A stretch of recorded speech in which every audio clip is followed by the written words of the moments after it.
Sindhudurg express train होती. खूप आम्ही गर्दी चढलो आणि वापस उतरलो. आणि खूप गर्दी होती म्हणून आम्ही वापस उतरलो आणि लेट आहे पूर्ण 39 मिनटं लेट आहे त्यामुळे आम्ही उतरलो वापस. तर आता आपण वडापाव घेतलो नाश्त्यासाठी. थोडं नाश्ता करतोय. लागले सिंधुदुर्ग एक्सप्रेस अजूनही गेले नाही. 1 तास लेट झाले.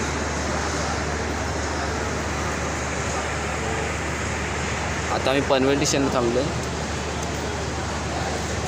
आणि अचानक गावी जाण्याचं कारण म्हणजे आम्हाला मुंबईचा कंटाळा आला आहे आणि हे कामावरनं सांगता आलं डायरेक्ट. सांगितलं आहे 2 दिवस पहिलाच मी 10 तारखेला मुंबईला आलेलो. आता डबल 2 दिवसांनी वापस गावी चाललो आहे. कंटाळा आलं वापस निघालो. चला लास्टपर्यंत ब्लॉग पहा. मित्रांनो नुसतं पिठाचं घोला काय चव बी काय नाही. बकवास म्हणजे बकवास. वाटतो कचरा कोणी जाऊन टाकावा. खूप पैसे दिलेले आहेत काय बनणार. मग खातो आता. जबरदस्ती आहे काय काय लागणार आहे. पैसे व्हायचे जातील नाही तर वडापाव फुकतोय काय करू शकत नाही.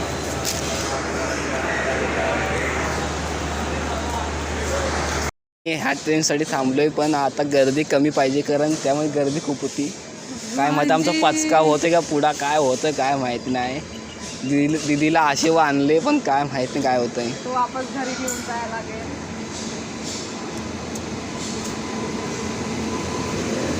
बघूया काय गर्दी आहे.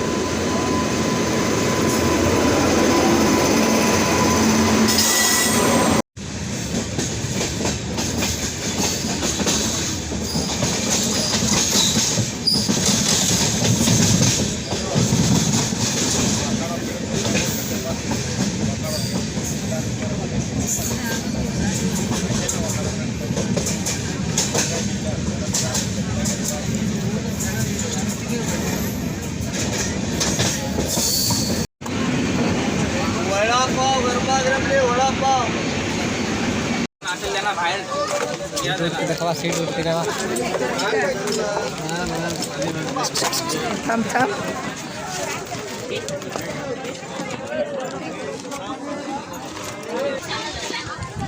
सध्या खेड्यात पोचलोय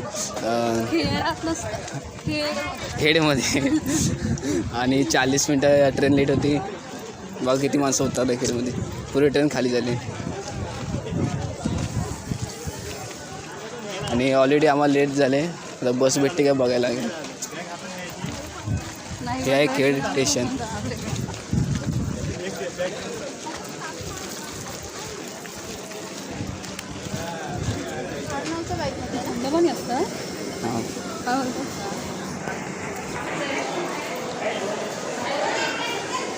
आता बाहेर राहते रिक्षा पकडते.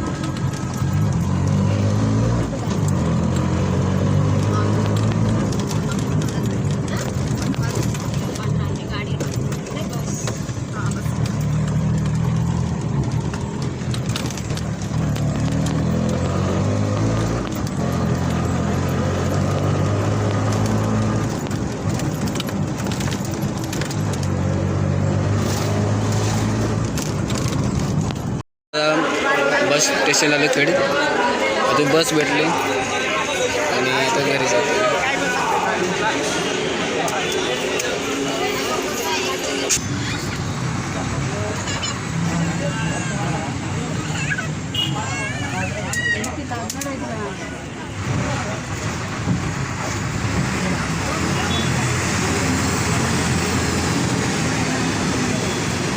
भेटली बस.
पोचलो एक घरी. 3 वाजले, लेट झाला आणि आता भेटूया पुढच्या ब्लॉगमध्ये लवकरच.